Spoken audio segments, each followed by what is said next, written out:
Now that you have your pages set up and your menus set up, you're wondering how do you add different options to the left or to the right of your your different pages.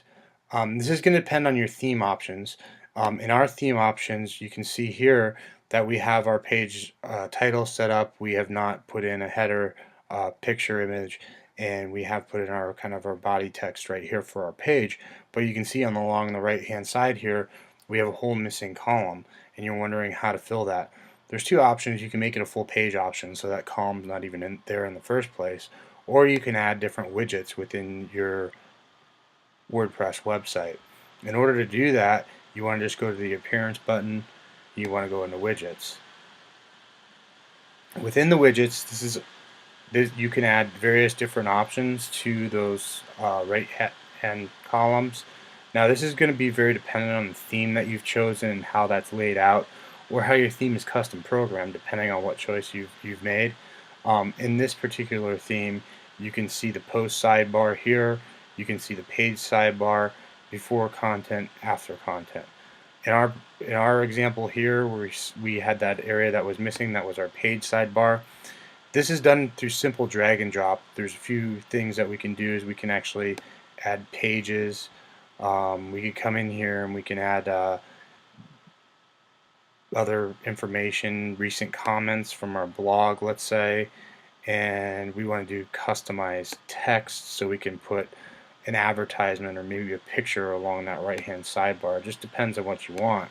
In the custom text area, you can put the title here, and then you can put the custom text you want.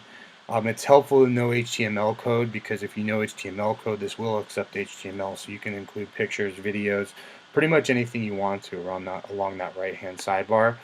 In this area, we've chosen pages. We want to choose by page title, and we're just going to call this pages.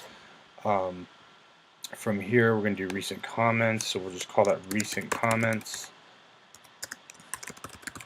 Although we don't have any comments currently set up on the website right now, we're just going to use that as an example, and we're going to want to come in and we're going to want to make sure that we save both of those widgets.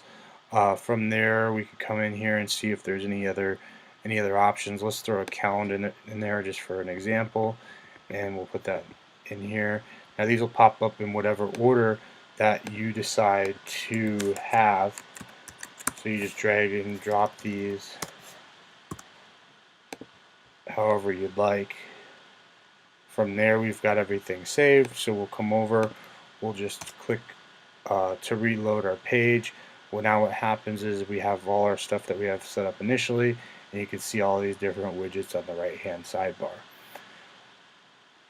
For more information, you can use Google to find different ways to embed HTML code, or to actually use HTML code with that custom text area, so you can add pictures, video, and pretty much whatever you want along a sidebar, or along the bottom of your website, or along the top of your website. It really just depends on how your theme is set up and the various options where they allow your widgets to go.